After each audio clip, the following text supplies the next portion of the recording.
Good Monday, everybody. So I'm back from my road trip. Went to Atlanta and then went up to Tennessee to hang out with TriStar Digging for a few days, and then commuted from Tennessee over to Greenville, hung out with John with Upstate Brush Control for a couple more days, then came back to Atlanta to see Misty's daughter for her birthday, and finally got home yesterday. And so just back to the grind back here in South Carolina at the beach. So we've got a little city violation lot we've got to take care of. So we're gonna get the mowing part of it done today. And then when Kelly and I came over here to originally look at this lot, it didn't have any debris on it, and that was about a week or so ago. And since then, someone has dumped some debris. I know who it is, but the city's like, just clean it up. But it is what it is. So we'll get it cleaned up. There was no debris when we came here last time, but we've got some stuff we got to clean up. But let me show you guys what we got really quick. All right, so here's our lot. Not much to it. So basically we got to mow down this stuff right here, all in here. Not those rose bushes, but just kind of this area a little here. Go down this fence line, this area, and this area through here. And I originally was just going to bring the zero turn over here, but after looking at it, this stuff in here is just a little bit tall and thick for a zero turn mower, and there's a lot of these big pine cones in here. And Kelly was like, man, you hit one of those pine cones, blah with the mower. And I didn't think it'd hurt the mower, but I don't want to argue with Kelly about that. So I got the Mini with little Munchie, aka the pre-noth mulcher, and I'm gonna turn the flow down to about 10 gallons a minute. So that machine at wide open on the auxiliary flow to the mulcher runs about 20 gallons a minute. So I'm gonna turn it down to about 10. We're just gonna kind of come through here. I'm gonna make a pass. We'll just come through here, grind all this stuff up, work our way down the side there, clean that up, and then we'll kind of come through here, wipe all this out. Shouldn't take too long. That machine should make pretty quick work up. And then this is our debris. This was not here when I came to look at this, but I think someone dumped this right here. So we got to get it up. City says it's got to go. So I know a place that'll take the concrete for free, and so we'll get that out of here. And then I think the dumpster is still at my office. We'll throw that stuff in the back of the truck or whatever and take it and get rid of it at my dumpster at my office. So all right, enough talking, more grinding. Let's get to it.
if it isn't our good friend Rebar come to ruin the day. Alrighty. Trying. This is a bit too big for my bolt cutters that I've got with me to cut. I've got my grinder with the cutter wheel on it. I may have to go get it, but the cutter wheel is not in the best. Doesn't have much life left in it.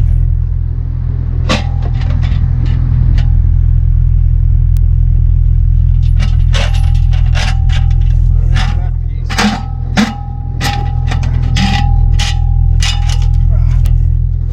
All right.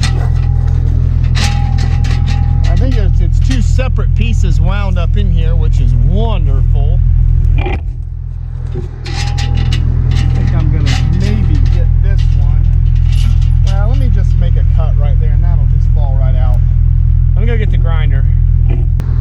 My cutter wheel doesn't have a whole lot of life left in it, but I think it's got enough to let me make a couple of cuts to at least score this rebar, and then I can break it.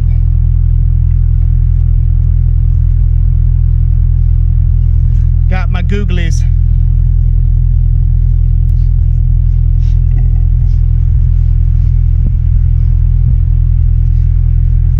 All right.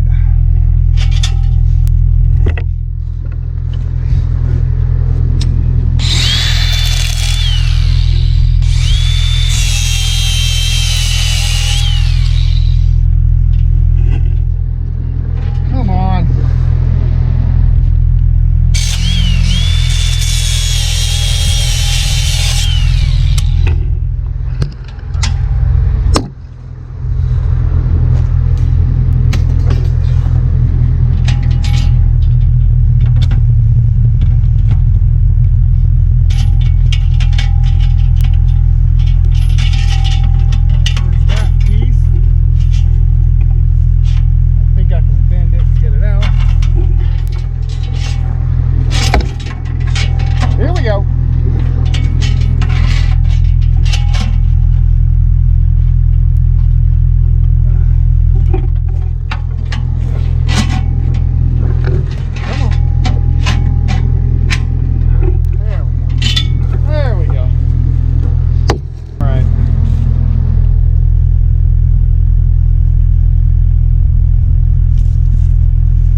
All right, everybody, that's the fact jack on that.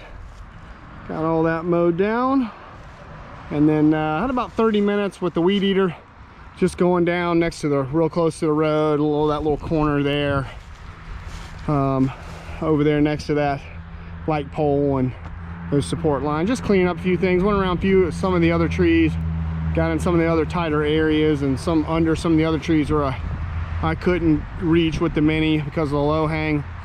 So got it all mowed down, and I don't really have to clean up around these trees. Like, I mean, I do, but it's not that they don't have to be like completely perfect around it. The main thing is that the grass gets mowed and any actual debris, you know, trash debris gets picked up. They really don't care about like landscape debris. Like there's some pieces of stuff here, right there.